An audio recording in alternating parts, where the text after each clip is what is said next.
Good morning, everyone. It's 8:30. We're going to get started. My name is Deborah Mandel, and welcome to today's session of the Video Roundtable. The Video Roundtable of ALA is an organization designed to serve both the needs of media librarians and those individuals who are involved with media matters in any way in their libraries. If you notice, we've left blue evaluation forms on your seat, which we will collect at the end of today's session. I'm now going to introduce the panelists of today's session.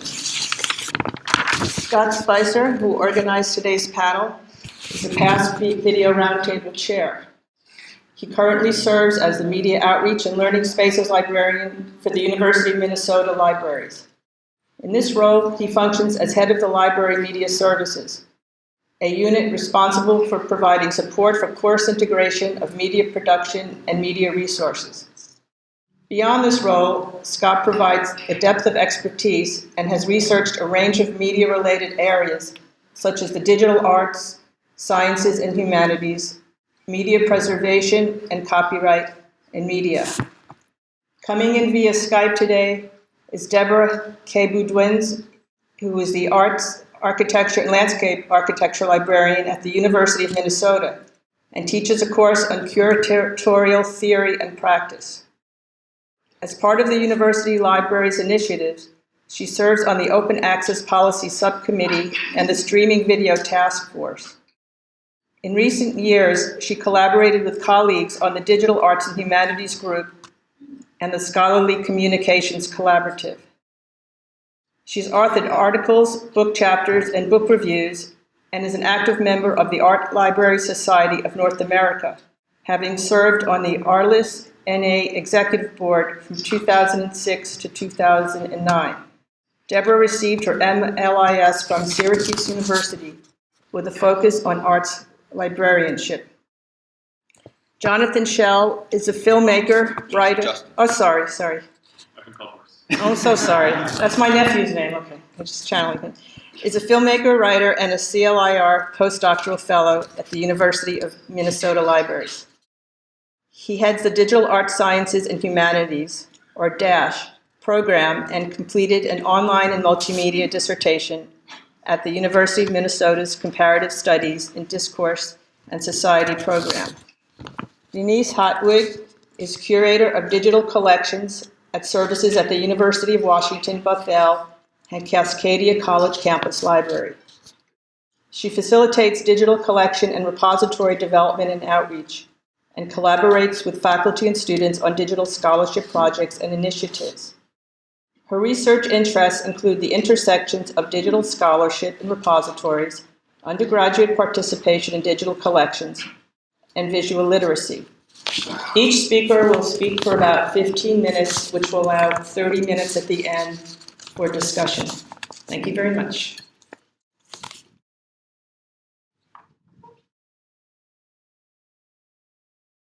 Thanks, Deborah, and thanks everybody for being here bright and early. Dash media hashtag. Thanks, Scott.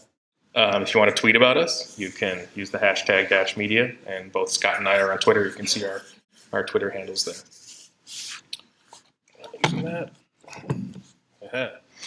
So I'm going to start off by talking a little bit about just some of the key framing terms of DASH and multimodal scholarship as we're conceiving them in this presentation.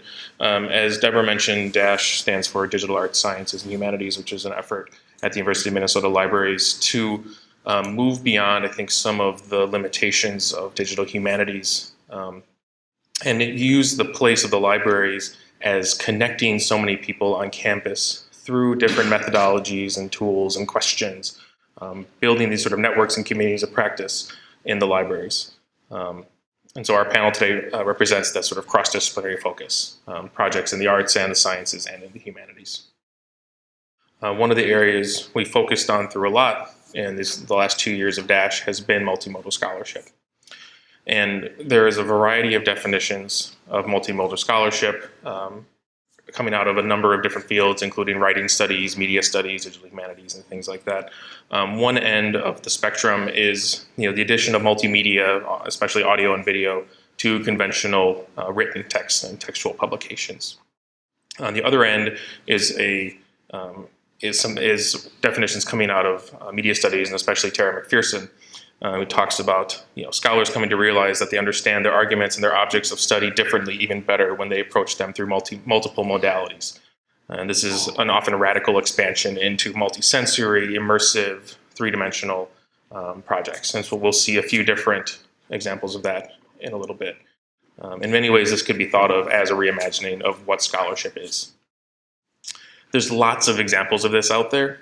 I'm going to show some examples that Scott and I have worked on at Minnesota, some inspirational projects, but also the implications and opportunities for libraries, and not just supporting this, but creating it. Other things that come to mind are Nick Susanis' Unflattening, a graphic novel, which probably is for sale somewhere here. Graphic novel that he did for his dissertation. Timelines, interactive maps, 3D immersive environments, fabrication of 19th century magic illusions by my friend Devin Elliott, things like that. Again, this sort of radical expansion of what scholarship can mean. But what some of the things we'll talk about is how some of these things are still scholarly and what sort of affordances platforms will do to make that and foreground that piece of it. So on the addition to the addition to textual scholarship side of the spectrum, much of this can be done through the basic embedding of audio and video. I'll show a bit of my dissertation in a second. But this is a cool tool I just found out. It's from the Night Lab, the same folks who do Timeline.js, Juxtapose.js at Northwestern. Fantastic tools if you haven't used them before. It's a way to quickly add audio to an online publication, and instead of just having a little audio clip beneath the text, it actually embeds it right behind the text itself. And so you click on the piece of text and it plays the audio right there. So you don't have to sort of break the flow of the reader to do that. And then we have Google embeds and YouTube embeds and Vimeo and things like that are much more common. But I really like this tool because it can still provide sort of that seamless reading experience while still adding something that text by itself can't do. Other times you want to move, or you have to move to a completely different platform to do this, and we'll talk about a couple of these quickly. Omeka, many of you are probably familiar with. It's a platform developed out of the Center for History and New Media at George Mason University, the same fine folks who brought you Zotero and many other things. It allows people to create digital exhibitions, a digital collection of materials, and allows users to explore those materials in different ways. There's a lot of great plugins for both displaying content, but also hooking it up into different systems. So things like Zotero, DPLA, and stuff like that. It's an open source platform. One of my favorite plugins for displaying the content is Neatline, where you can map items. And we found it's a flexible enough platform that we can do a lot of different things with it. We've used it with art history folks to annotate paintings, which is not a mapping platform at all, but because of the way it's built, we can do that. There's a hosted version where you can host on Omeka servers, and there's a version you can host yourself and have a lot more flexibility. One of the limitations of it is that you need to have either multiple instances of the server, or you have everybody in the same box, which means everybody can delete everybody else's stuff, which has caused some problems. They're working on a new version called Omeka S, which should be out soon. I keep getting lots of GitHub notifications on it, so it's coming soon. So one of the things that sets it apart from other platforms, WordPress or things like that, is when you go to add an item, whether it be an image, a document, or whatever, the first thing that comes up is not the link to upload the file; it's the metadata. So you have to put in all the different metadata first, and that's where the key is. So you have that sort of provenance of these things you're uploading, and so this is a great way, especially in the classroom, for students to think about where these images or all these documents are coming from first. So to develop that sort of digital literacy with them. Another platform is Scalar, which is an open source platform built out of USC and the Alliance for Networking Visual Culture, which was started, among others, by Tara McPherson. And you can create sort of multimodal publications at a variety of levels. You can use out of the box templates and platforms. They have a way to insert custom CSS and custom JavaScript either at the book level, which is the overall project, or just at the specific page. So you can customize it there, or you can just build on their API and create something completely custom. And so it's a nice multi-level sort of flexibility for people interested in these projects. There also is a narrative flexibility with it. You can create paths for different narrative structures. I have worked with a class this past semester. They were making a choose your own adventure game about the Dust Bowl. And so you can set these different pages and have them intersect in these different ways. And so you create, a less sort of traditionally linear reading experience. And so it offers, there was an English student who was interested in this in making a publication about Tibetan refugees in India. And it's like, I can represent this sort of movement in the form and not just the content. But again, similar to Omeka, there is a great emphasis on metadata, but there also is a great emphasis on digital preservation. And so you can only store files up to 2 megabytes on Scalar's servers. Everything else has to be stored off-site.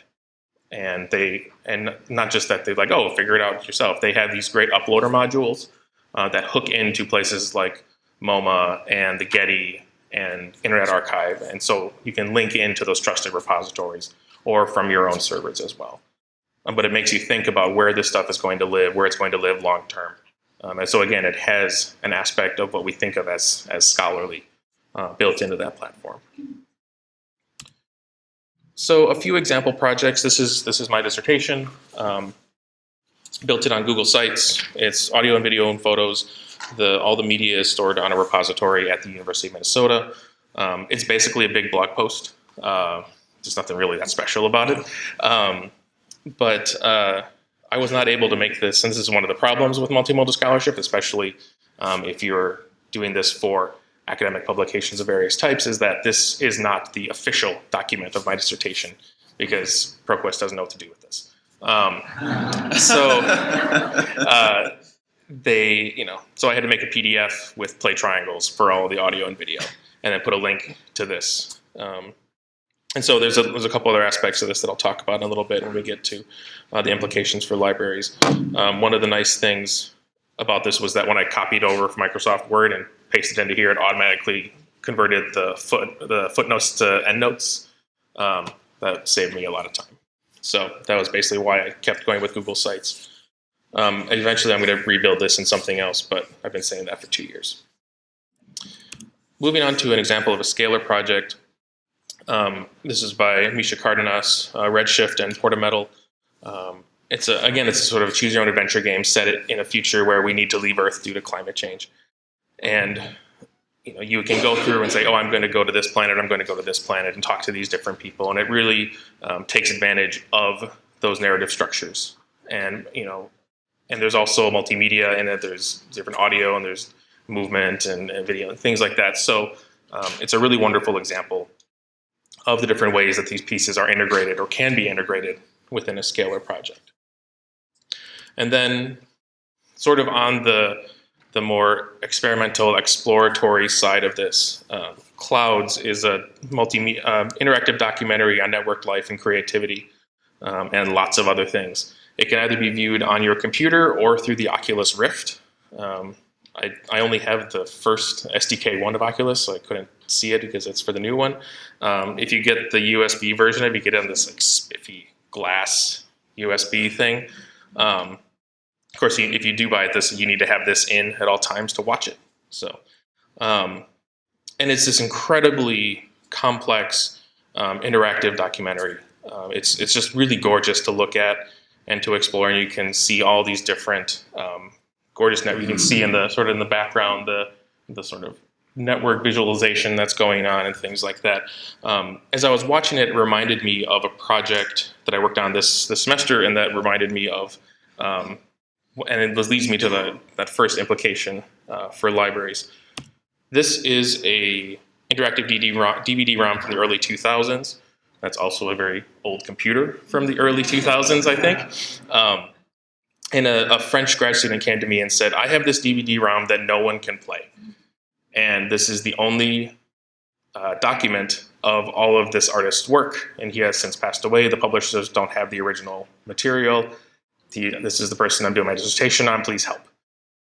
And so we figured out some different ways of that we couldn't play anything past Snow Leopard, and that required like a whole lot of garbage to actually try to do it. So we found this old iBook and got it running, and the whole sort of document is about traces and erasures, so it's not even meant to do this. It was authored in some sort of early 2000s shockwave platform. So a friend of mine, a sort of computer whiz bang guy, helped to write a script to grab all of the videos. So we have all the videos taken out of it, but it still doesn't work with the photos because no one has reverse engineered the shockwave photo container. So that is all still locked up, and she still has to do screenshots on that computer to actually do that. And so, this brings me to this point of digital preservation, and how long will we be able to watch this thing? When does something break? And so it's, and even in something like, I'll go back, even in something like my dissertation, if I leave the university, that's going to go away because it's on my Google account. I had to port it over to a different account to make sure that stays around. So this idea of digital preservation and being able to know, given libraries' historic concerns about preservation for the long term, which software platforms, which tools will be able to do this, or even if this one thing won't be so, we'll know how to get it out to do this. And so that's the first implication for libraries is this in terms of supporting these new forms is supporting it at all stages of it. We can help conceive these projects and offer advice throughout the entire scope of it to know that these are the things that are going to cause problems later on. If you don't care about it, okay, then don't necessarily come back to us and say, now help me figure out how to port this to something else so it'll play. But we can also support this through being sort of demonstrators of this. I mean, libraries and archives and special collections are some of the greatest users of Omeka. And we've had a lot of success within Dash of demonstrating these different tools. And then they're like, oh, that's how that works? Cool, let me try that. And so it's not just, when someone comes to you and wants to do that, but, you demonstrating these things for other people has been a really great piece of it. And so, as I said, moving to data management, digital preservation, it's not just the end of projects. I think, especially in the humanities, we don't like to think of their work as data. It's more about, these are my research materials, or these are these things that can't be quantified, and these kind of things. But so we will think of it instead, perhaps, as project management, and through that entire life cycle of a project. Idea generation, the research materials, advice on the different options out there for these multimodal scholarship platforms. If you're going to do more of an exhibition thing, it's going to be Omeka. If it's more of a narrative thing, it's probably going to be Scalar. And knowing the implications of these various software choices because of that longer term view. And then especially if we're talking about open access, we can talk about these publishing platforms and not just open access in terms of paywalls, but who will be able to see it. We can talk about accessibility. If there is these really, I don't know how accessible Clouds is to someone using a screen reader. So thinking about some of these things that libraries are very good at thinking about. And finally, with partnerships and interdisciplinarity, partnerships with scholars, not just supporting or building infrastructures or projects. So say, hey, I want to build this, go build this for me. But really working with them as a partner to make these kinds of things. One of my favorite things about libraries is owning our own awesomeness. That we have so much to contribute to these kinds of things. With metadata expertise or subject expertise, project management, and more. So bringing together a variety of people on a project, not just thinking about it as a sort of lone scholar that needs help on this one thing. Here are some references, and I think the slides are posted, or they're not posted. Okay, we'll post them or something. Take a picture of this, or email me, or tweet at me, and we can send those to you.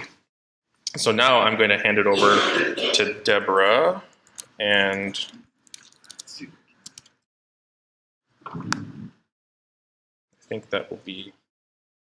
Yeah, let's. Deb, are you there? 1 second. You're muted.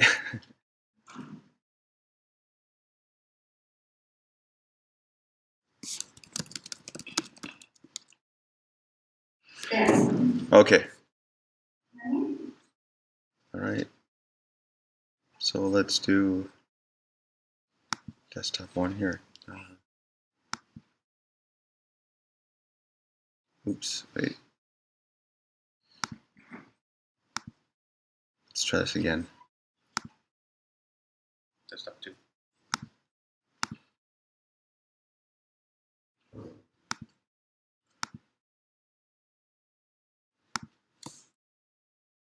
Deb, do you see your There you presentation? Are you good?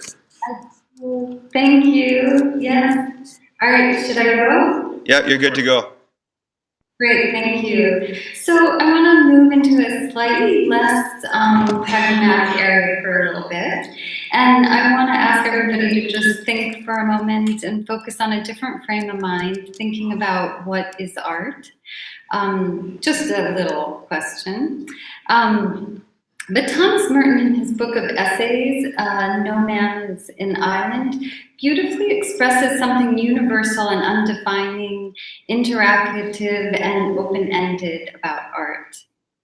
He says art enables us to find ourselves and lose ourselves at the same time.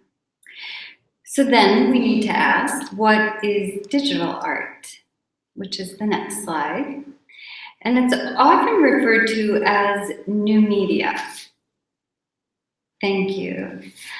Art that is shaped by electronic devices or technology. It is capable of capturing and or creating moving images, employing any combination of electronic, biological, mechanical, digital, or other tools, virtual and or physical.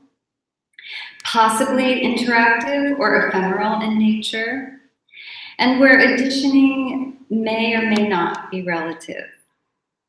So digital new media art further infuses the idea that Merton expresses of finding and losing ourselves, but with newly conceived and created experience, possibly vast amounts of data, if desired, that are possible through digitally derived work. So what are we doing when we engage new media digital art? This morning, I highlight a few artists and or their production studios to explore what digital means to art now, what is being created and manifested through digital media, and how it is arriving in the academic setting. Through a digital aesthetic, a new way of storytelling is evolving along with a new media literacy. A transliteracy, if you will, with new frames for self-reflection and extraordinary innovative ways of conceiving and visualizing data. With this evolution, artists are inevitably inquiring with the use of digital media about our physical presence, how we engage and interact or disrupt our environment. To give you a sense of the prevalence of new media, digital art new media, there are new media museums, studios, workshops, blogs, internet sites, exhibitions, biennales popping up all over the world. Experimenta is an example of Australia's media arts organization that organized a biennale of new media digital arts. Major museums such as SF MoMA, which I guess is closed right now, has dedicated curators to new media arts. These curators, artists, centers, exhibitions, blogs are discussing the implications of digital media, what it means for the artist, creativity, artistic manifestations, and the viewer experience. The CEO of Ars Electronica Center describes how the artist has nuanced skills for communicating complex ideas in relevant and emotional ways. He says, Digital media is informing, influencing, and changing the whole arena of contemporary art. He notes that more and more art departments are incorporating digital media into their curricula, so students are getting their artistic education as well as a media education. He states it's an avalanche. At the recent Instant conference at the Walker Art Center a year ago, Alex Bean from Tangible Interaction wrote, and we can change the slide. Yep. A young man stands near the front of a raucous concert. He films the performance, viewing the entire show through the screen of his iPhone. He continues, this simple social situation is all too familiar. While we all have technology that simplifies our lives, connects us, and takes us to incredible places, it also isolates us from each other, our inner selves.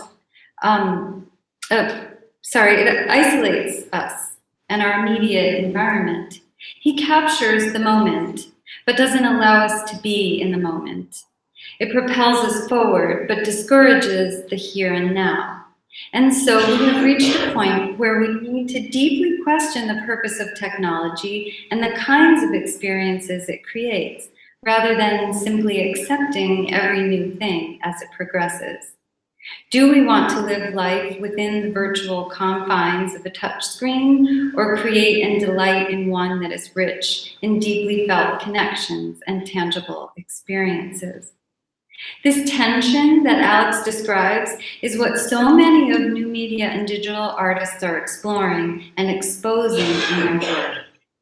So you can change the slide, Justin. Tangible interaction clearly articulates that it advocates a digital aesthetic that is participatory. Here's an example of their PixMob zygotes. We can change the slide. A designed ball shell contains a controllable PixMob LED pixel. And if you click on it, we can watch it. The zygotes light up and change color as they bounce above fans. Yeah, I don't think so. No, it's not working? No, Do we not have internet? We can try. it just doesn't work. You just have to escape. Do you have the link at the top? We got it. Great.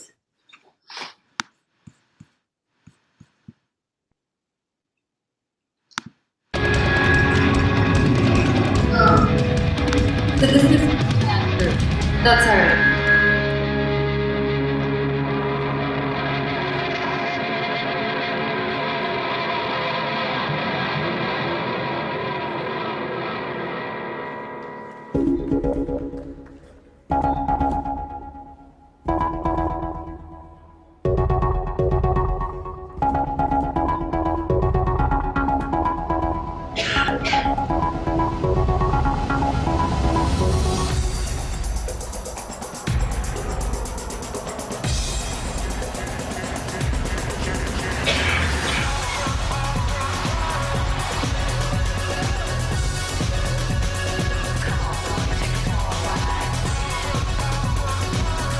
Okay, that's good.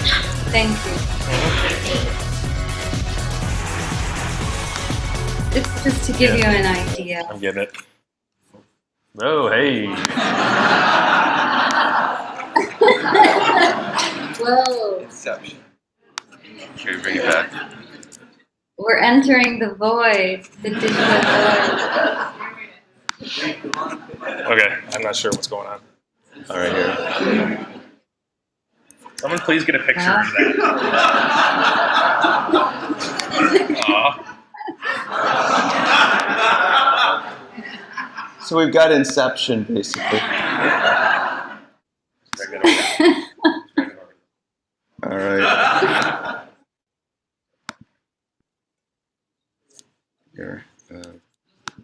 Here, 1 second. Let's not try to show anything else. Oh, I did need to show just here. Well, I Okay, do have a we're few gonna other- open this back up again. Okay, and then Play. All right, you good, Deb? I'm good. Next slide. So it's one thing to go look at a drawing. Our eyes review the lines, reflect the length, the style, the direction, the thickness, the tool. Studio Moniker takes the experience of viewing, witnessing drawing in a direction that invites the viewer to draw, albeit in a very controlled environment. And then they get to have it displayed. The next slide will show a piece that was at the Stedelijk Museum in Amsterdam in their new media gallery. In the room, there are instructions to visitors. Connect all dots to dots, and I think the next slide will show the instructions. Connect all dots to dots, use straight lines, make it rain heavily by connecting pairs of dots. Each line must cross at least one other line. And so here you have the gallery with the viewers, no longer just a viewer, but participating in the actual experience of drawing. The next slide will introduce us to the London-based studio Random International, which started with one person, Stuart Wood, which is now a media sophisticated studio with a lot of demand for expertise and collaboration. Their work is also participatory, but comes from a slightly more meditative approach. They are wrestling with the same tension between the physical and the digital. Wood states, the studio utilizes raw fragments of artificial intelligence to encourage relationships between the converging worlds of animate and inanimate. The pieces, he says, explore behavior and interaction, exploring the responses of both objects and people within immersive environments. So we'll take a look at how a dance company, Random Dance, is inspired to perform within one of their immersive environments. Are you guys willing to give it a try? The next slide. I think we should not. Oh. Okay, we'll do it. We'll embrace it. We'll embrace it. Embrace complexity. Yes. It's too good to miss if we can help it.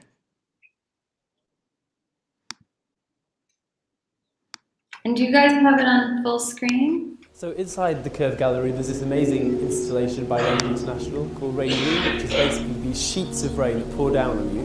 But as you move through it, you don't get wet. And we at Random Dance wanted to do a kind of a performative, almost like an exhibition in there, where actually we use the body as kind of artifacts, and they just rest in this rain room. People could go through just as they normally do.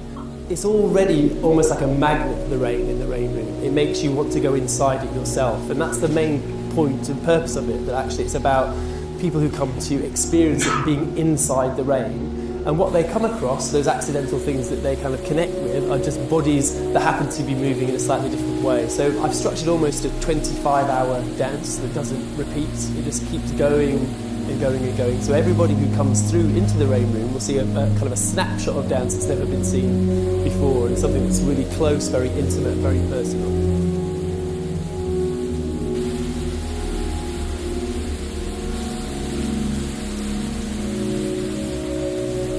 The rain room is a really visceral experience. Okay, thank you.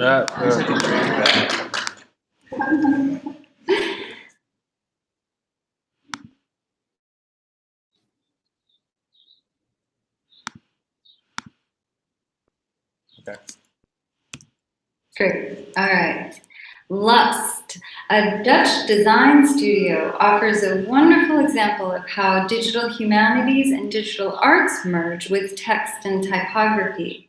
Graphic designer Jurjen Schroefer incorporates 8 HD projectors with kinetic sensors to transcribe data into typography that interprets and comments on the work in an effort to revitalize recent design history. The installation performs a visualization of information that, as he describes, continuously surrounds us and is always accessible. Go ahead and change the slide. So by searching for real-time locations currently in the news, the installation can locate the panorama images from Google Street View, abstract them into grids, and fill the grids with new information. As a visitor to the space, you are transported to that location and surrounded by all the news associated with that specific location. Instead of a photographic representation, the place is represented purely typographically with a host of new items currently being talked about at that site. Nothing in the gallery space stands still. All information is dynamic. Brendan Dawes, we'll move to the next slide, is a designer and artist exploring the interaction of objects, people, technology, and art using an eclectic mix of digital and analog materials.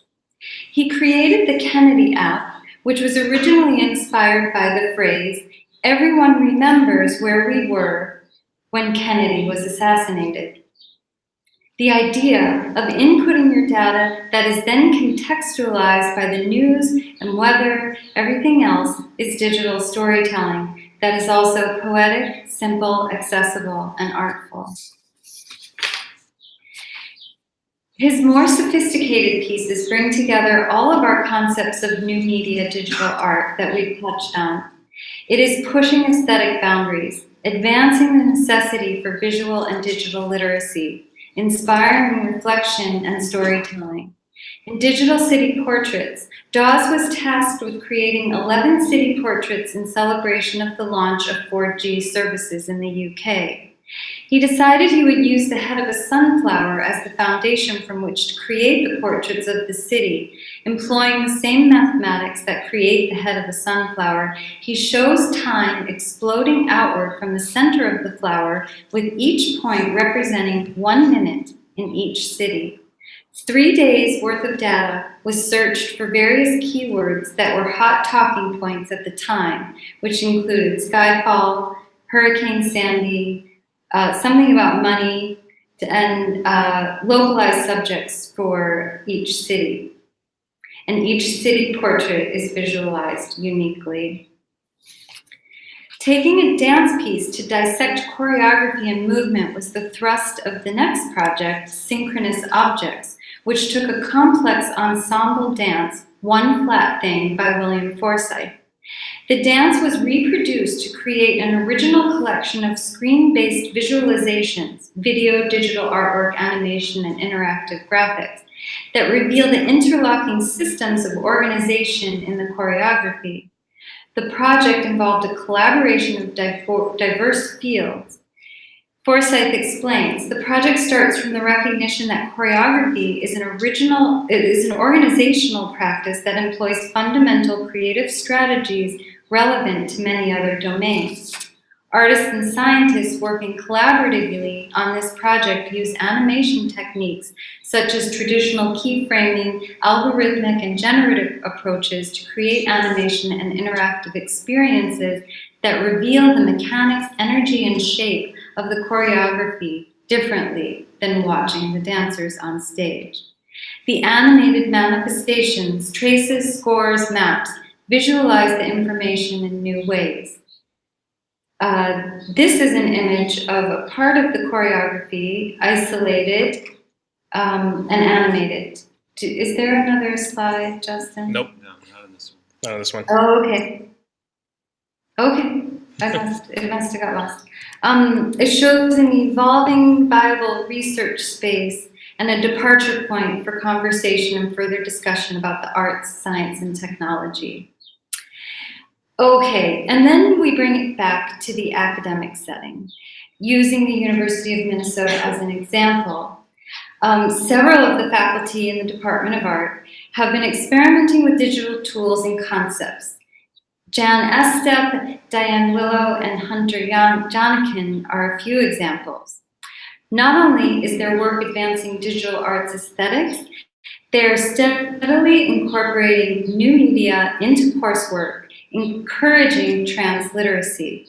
Coursework now includes sound art and interdisciplinary media. Hunter Jonikin notes, in the next slide, hopefully, and you can change it again, that my work serves to highlight the phenomenon of the infusion of electronics and the intuitive user interface into our daily routine. I want to call attention to the overlooked proliferation of digital media in our lives. In his OneNote piece, next slide, the cabinet portion was constructed with a combination of parts from a piano manufactured in the 1930s, as well as newly fabricated components. It houses a computer which runs a physics-based simulation and is triggered when a viewer presses. If you go to the next slide, you'll see a simulation runs a boulder which smashes into the piano. It's very disturbing. Did I include a... Yeah, but I think for time interest, we have to keep going. All right, go look it up if you want to see it. Yeah.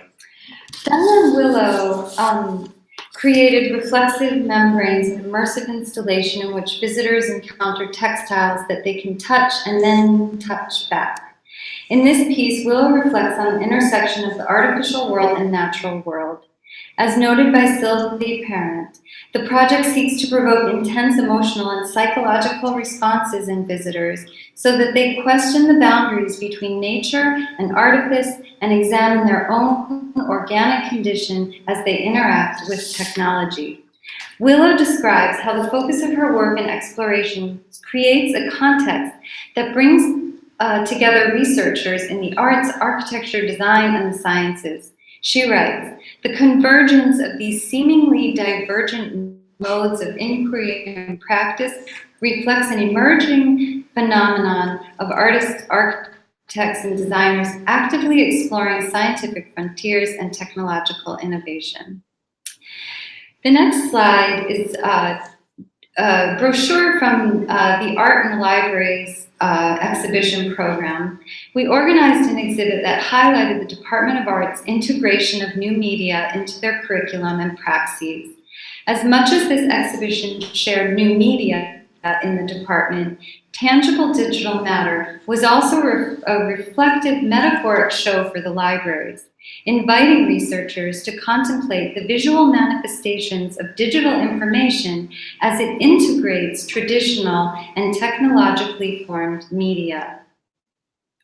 Art is an exploration. It involves research and pushing boundaries. With digital media, it more immediately exposes how the arts, sciences, humanities, and libraries intersect and converge. Briefly, I'll just throw up some slides here for you to think about where does the subject librarian, the subject liaison fit in supporting multimodal scholarship in digital humanities. Justin, Scott, and I are all good examples in very different ways of how to network and integrate and facilitate projects. The next slide are just some thoughts to consider. Justin, there we go. We need some language, some comfort level working with faculty, a simple email, a suggestion, and that doesn't necessarily mean we have to have the pressure to facilitate the projects. Embracing alternatives and being creative. The next slide just kind of emphasizes that it's all collaboration, it requires time and balance, and it's a great opportunity for professional development. Thank you.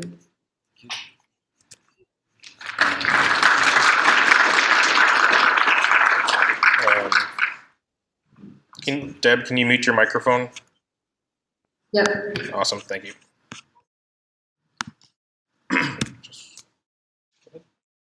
So I'm going to talk about digital sciences.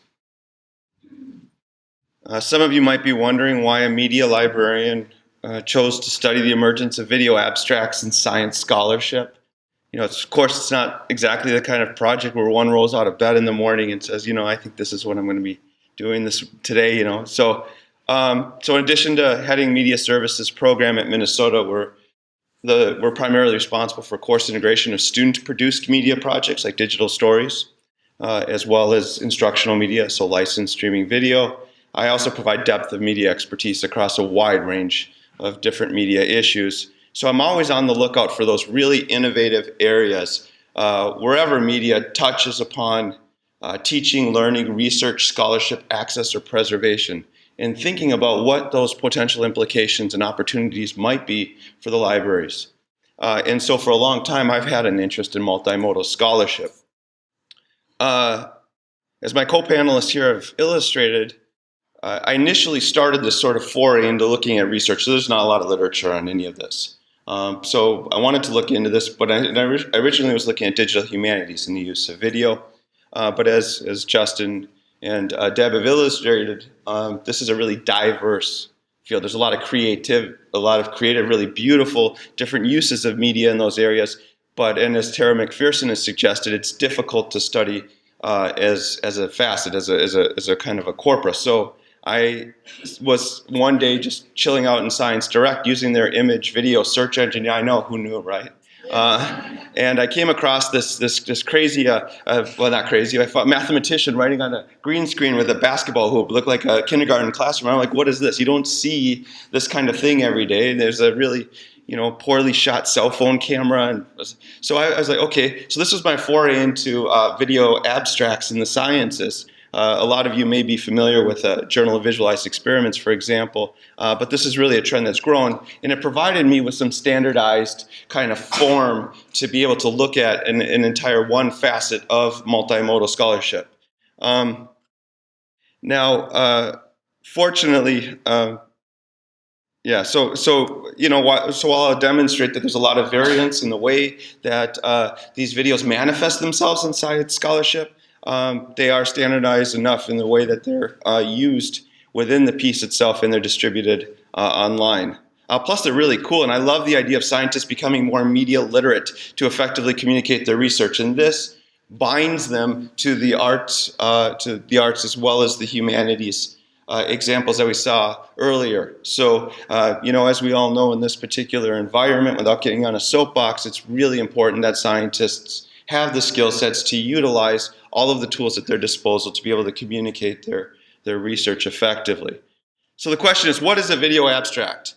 Now, while video abstracts can and have been used in a multitude of different disciplines and in different contexts, such as a dissertation, an honors thesis, as well as articles, as well as conferences, for example, or even, as you'll see a little bit later, a library exhibit. And for the purposes of this study, video abstract I defined as a presentation corresponding to a specific science research article, which typically communicates the background of a study, methods used, study results, and potential implications through the use of images, audio, video clips, and text. I'm going to show 4 examples, and at the risk of doing Inception again, I'll actually play a couple of them. So as I mentioned, this to me is the number one reason. So what I sent out one of these math clips to my colleagues, and I happen to be based in the science and engineering department in the libraries. It's a long story, but I sent it out to my colleagues. I got back and they're like, why would anybody want to watch this math video when they can just read the article? I said, that's a great question. Why would they? And so I said, okay, let's take a look at it. So the number one reason why you would want to is the use of the affordance of the audio and the visual capability that video affords. That's the number one, and we'll get into 2 and 3 in a minute. So in my opinion, these are some of the examples of the different ways in which those affordances are being used.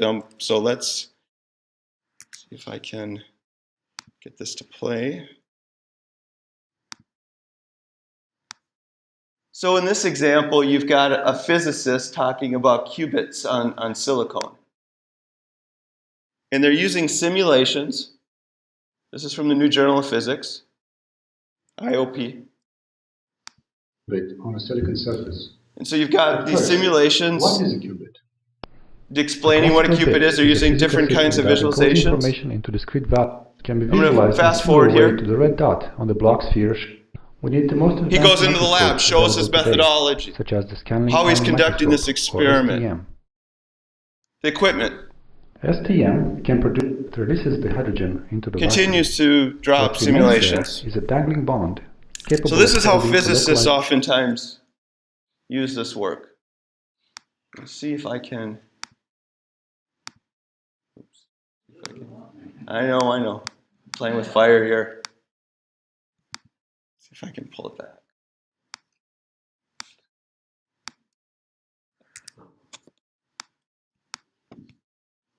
Oh, here. There we go. All right.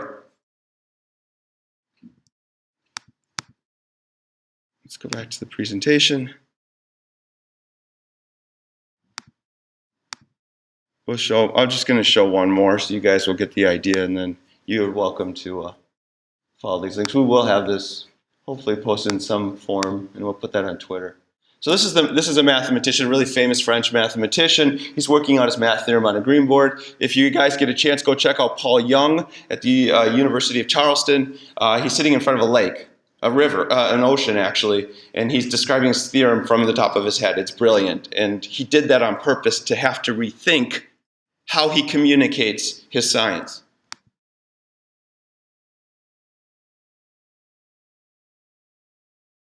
Mathematicians keep it simple. So what is F1? The idea of F1, if you want the field with one element, goes back to a paper of Jacques Titz, in which, in general, if you want to define Schell groups over arbitrary fields, you just have to see if I can find the part where that it undergoes a spontaneous symmetry breaking with a phase transition, and the pure phases are parameterized by the embeddings of the cyclotomic field in the complex numbers. And finally, yeah, I don't really get it either, but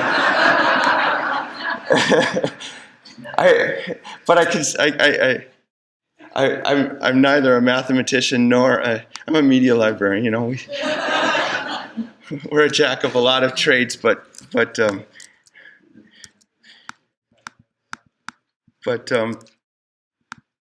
all right. So I'm going to go back to my presentation here.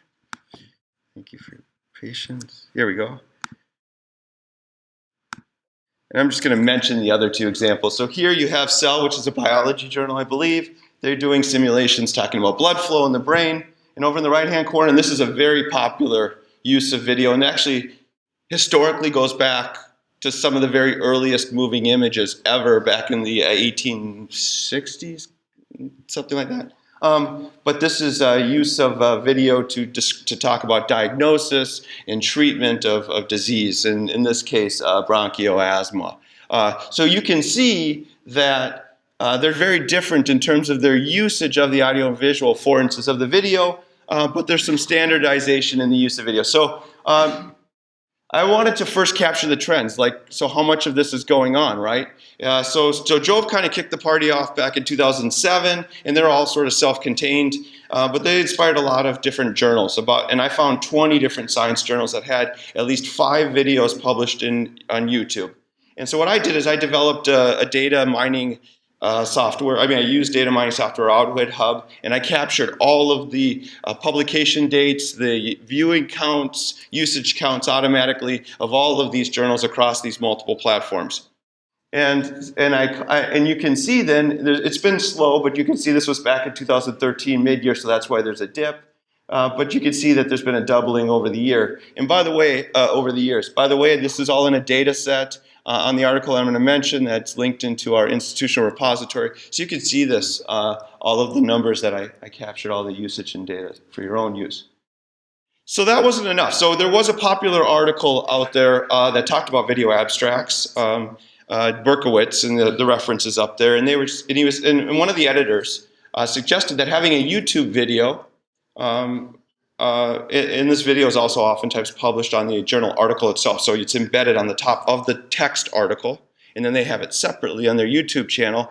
But having it on YouTube drives people to read the article. Thinking about this as an altmetrics perspective, okay? So number one was affordance of using the video, audio and visual to communicate ways that you couldn't do so just purely through text. Number 2 and 3 relate to altmetrics.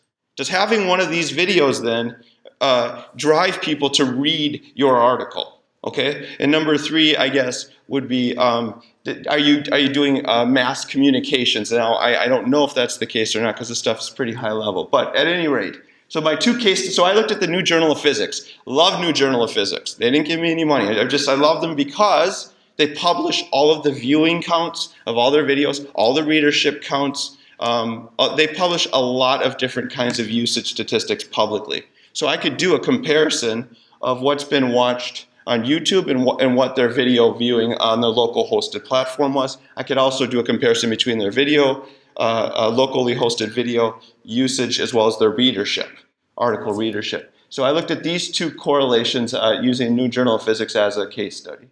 Will the usage of a video abstract remain consistent across both YouTube and journal native video platforms? Is there a significant relationship between the usage of an article, readership, and corresponding video abstract views, and then YouTube and NJP, hoping to try to see if we could suss out how these videos are being used.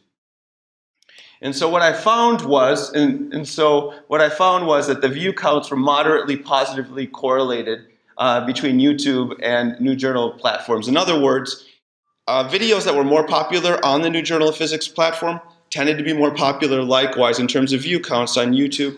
Those are a little less, were a little bit less. There was also a moderate positive correlation between YouTube view count and article usage. So articles that had more readership tended to have higher view counts, less readership, less view counts. And then the video embedded on the page had likewise there was a very strong correlation between reading the people who read the article and then hit play basically on the video. Now it's a little tricky to tell whether or not going to the page was a de facto play. I don't think it was. This does indicate a strong suggestion that people who did go to the page to read the article took at least 1 second to maybe watch the video as well. Interestingly enough, NJP in 2013 had about 2,500 articles published. Of the top 100, 18%, 18 of them overall, 18 of them had a video attributed to them. Of the top 25, 36% had a video attributed to them. So the video abstract was not a requirement, it was an option. That's not to suggest that having a video abstract is going to make your article more read. It could simply mean, for example, that having a popular topic that would be well read might lend itself well to making a video abstract. In other words, I have a lot of correlative information here. I want to be careful that this is not causation. I would have needed server log data and some more kinds of information to do that. All right, so I published these findings last year in the Journal of Librarianship and Scholarly Communication. And of course, I couldn't publish a journal on video abstracts without actually producing a video abstract to talk about video abstracts. I think this might be the first video abstract in librarianship. If you guys know of another one, please send it to me. I'd be really interested. As I suggested, and you can see on the bottom, z.umn.edu video abstract is where you can find this. I'll send it out on Twitter as well. It was pretty cool. They're great. I'm actually not real proud of that video. It was like 9 minutes long, way too long. I have guidelines and different things on how to use this. On how to create video abstracts, and all of those are also on the data set, which are linked to the site. All right, implications real briefly for libraries and related services. Library-based journal publishing services, so a lot of us are getting into the content publishing game, should offer media-capable platforms like bpress, the Meyer module, for example, that the option to their authors, and then leverage YouTube to get out into the social media networks. They can re-embed that in Facebook and Twitter and blogs, departmental websites. Again, if you're thinking outside of the box, your public library, maybe your website. I mean, there's a lot of different ways that abstracts can be used. Subject librarians. Deb was talking about subject librarians a moment ago. They should be aware of what media-enhanced publications are out there. There are a lot that are not, but those that are. So when they provide guidance to their faculty, their researchers, where they might want to consider publishing if they want to use the audiovisual affordances of video. And then finally, media librarians like myself who have media production support services, who are helping students, should consider expanding those offerings to researchers who want to do low-level grassroots video. We're not going to get into the high-end production business, but if you want to do a voiceover PowerPoint, or you want to do something pretty simple where I can meet with you for an hour and help you create one of these things, Let's do it. And if you don't have the media services in your department, you might be able to partner with the IT department or whoever does media production support on your campus. And then finally, and I think this is a great segue, digital librarianship. Folks who have special projects, exhibits, they might want to put a teaser out there talking about what the exhibit is about. If you've got some kind of special collection, a digital humanities project, you just want to have 2 minutes to give a quick overview of what they're going to be looking at, then that's a perfect example for where you might want to consider thinking outside of the box again of a video abstract. So it doesn't always have to be in science journals. This was just a great starting point to look at this form of multimodal scholarship. Here are my references. Thank you very much. Questions? There's a microphone. So we've got about 22 minutes to have a discussion, ask questions. Snide remarks. Snide remarks. Karaoke. So, Scott, I'm just interested to know if you plan to or you have looked at any possible correlations between the use of video abstracts and other kinds of impacts. So, not just impact by more downloads or reads, but is it being talked about elsewhere, other communities engaging with it? So the altmetrics question. No, I haven't. That's really interesting. Sorry, I was going to show something, but no. Right now I was really looking at just the role of video in this first foray, but I think the altmetrics stuff is, Jason Preem. I mean, there's a lot that one can look at.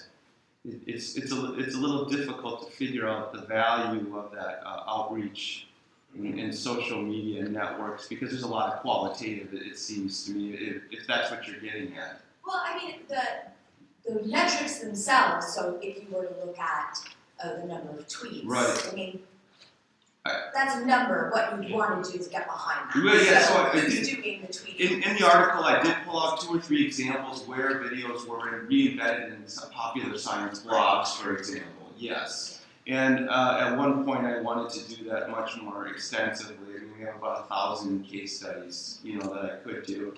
So that would be a really nice kind of a qualitative type of follow-up study, I think, yeah.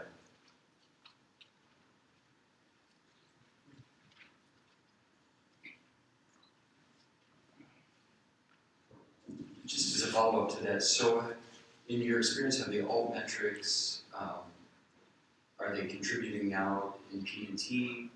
I mean, are faculty, are they using those altmetrics in the P&T evaluation for promotion and tenure? Right. Or, I mean, in my experience, the P&T process is woefully behind on all of this stuff, and they're still looking at impact factors. I haven't had a chance to actually. Okay, so I haven't had a chance to actually translate this research into conversations with our local faculty to know enough. My guess would be, and this is why I started off with the number one rationale, is the affordances of the audiovisual. It's like the kind of there's an altruistic piece here, right?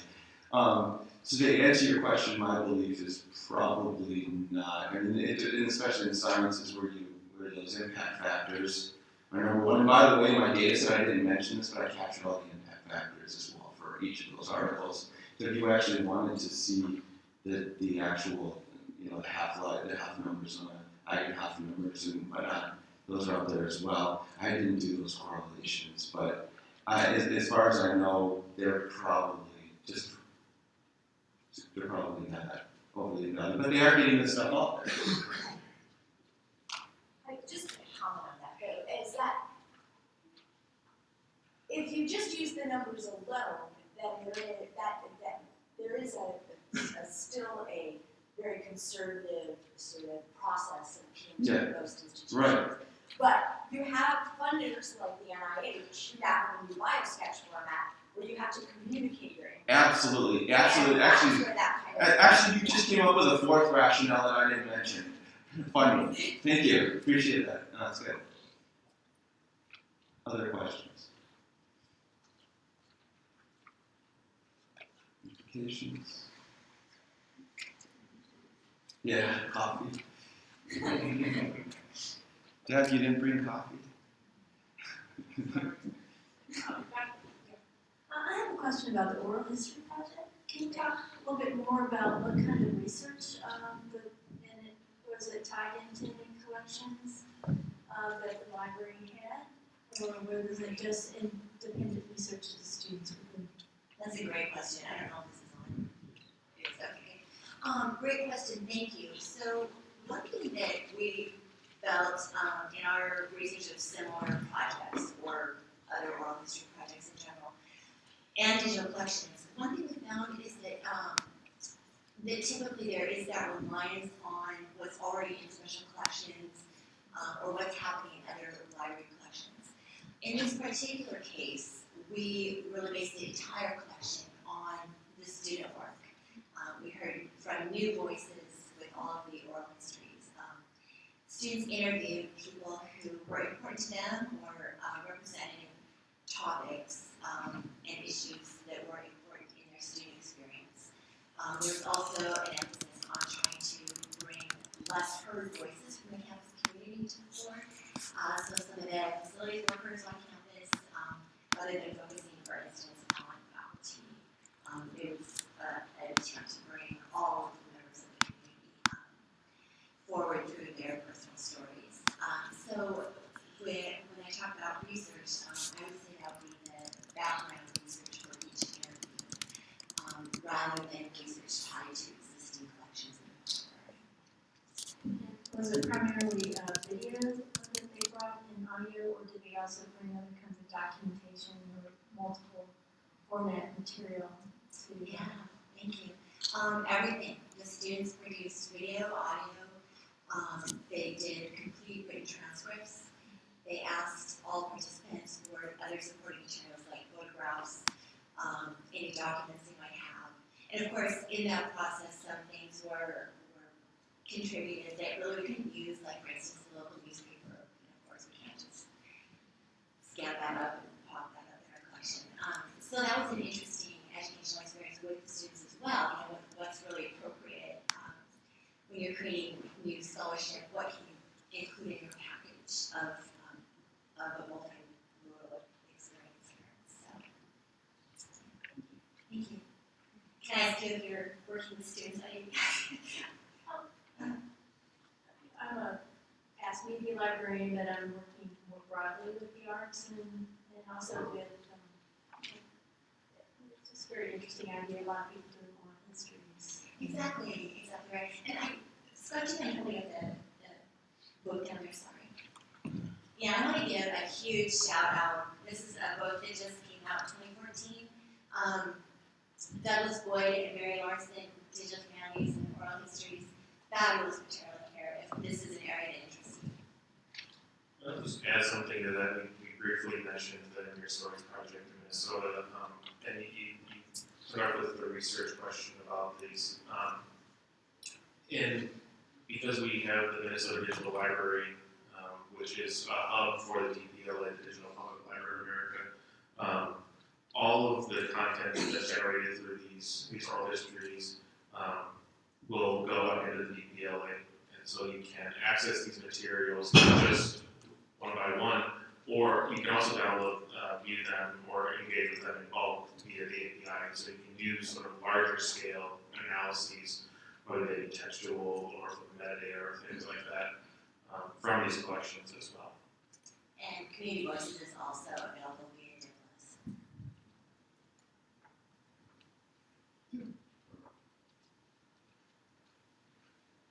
I just want to say that at Northeastern University, I've been working on what I'm calling oral history toolkit, and the taking guidelines from old textbooks that I was able to find and other things that I found online. So this is, I think, a great opportunity to create maybe sort of a toolkit.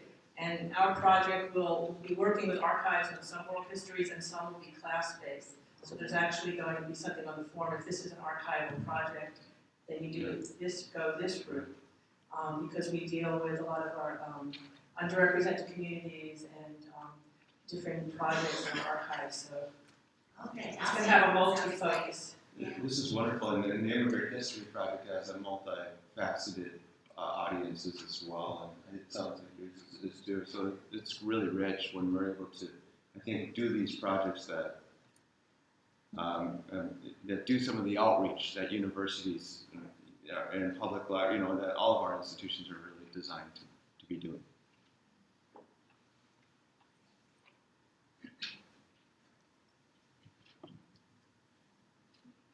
So speaking of multimodal projects, I just wanted to say to the panel, job well done on incorporating the remote presentation. From my perspective, it worked out really well. I know if I were in your position, I would have been quite nervous about the tech not working. So it worked. Thank you.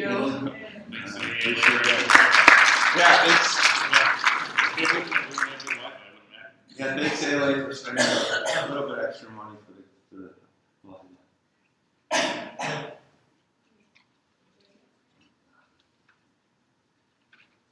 Just a quick inquiry whether you've had any kind of stiff resistance from traditional study scholars who say this is not scholarship because it's not based in traditional text. Do you think a new generation of scholars coming through academia are going to be much more receptive or not? Yes and yes. A lot of what we've done with Dash has been in the classroom, especially with graduate students and undergrad students, where this stuff isn't weird, and where they've been making blog posts and embedding things, sometimes as far back as they can remember, with the very early undergrads. I think this is paired with graduate students with the idea of all that, sort of academic careers. And that when we talk about these other publication platforms or possibilities, it's not just doing scholarship in different ways, it can also reach different audiences and expose you to different types of people and different types of institutions that could possibly employ you. I've gotten a lot of mileage out of my dissertation being online in terms of being able to talk to different audiences and things like that. So, the folks, with Dash, we sort of made a decision that we're not going to try to convince people to do this because that's a waste of time. I would like to convince people that this is acceptable and not just acceptable, but an integral part in the future of TNP, promotion and tenure. But we're looking for the folks who are already on board and helping them to sort of raise the sort of flag bearers. Because a lot of the junior faculty can't do this kind of stuff, so especially the tenured faculty who can take us on and show what's possible and show some of the limitations. I've got a couple articles out that talk about the limitations of the dissertation process and things like that. But it's a talk to Hattwig Fitzpatrick and a host of other writers who are talking about the changing norms of scholarship. But I think it's a combination of building on the strengths of what's already there, putting pressure on the right folks, and having these highly visible examples to show what's possible and necessary. If I can just riff off that real quickly, I think beyond TNP, thinking about these works as multimodal scholarship, because why not? I mean, we live in a world that's beyond text. So what interests me is figuring out how folks in the future will build off of multimodal works. Will we have competing videos or dueling videos, a video that responds to another video or this kind of thing? So it's a Wild Wild West. Oh, we have it already. Okay, yes, we have it already. Yeah. No, but I mean where it becomes, more a commonplace and we're not stuck in one kind of structure. So I think that as we have that, as that ecosystem becomes better understood, which is what I'm trying to do here, then maybe we can start to develop this certain kinds of structures to be able to evaluate what that means in terms of TNP. And we've also found that this is a great way to bring students into the scholarly communication process and help them really wrap their work and their minds around what happens when scholars produce new information and knowledge, because they're writing. Just add one more thing. So I'm also a filmmaker. I did not want to push to do a documentary for my dissertation because I know that there are things that documentary can do and video can do that text can't. And so it was more about finding the the strengths of both and combining them intelligently rather than just pushing to make video, because with the projects I was doing, either it would be a really boring video or a really not very scholarly dissertation. And so trying to figure out that balance, I think, is a crucial part in these kinds of projects.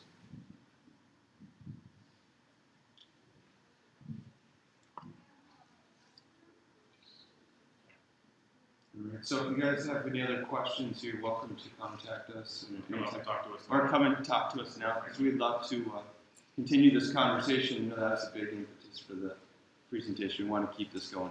Thank you very much.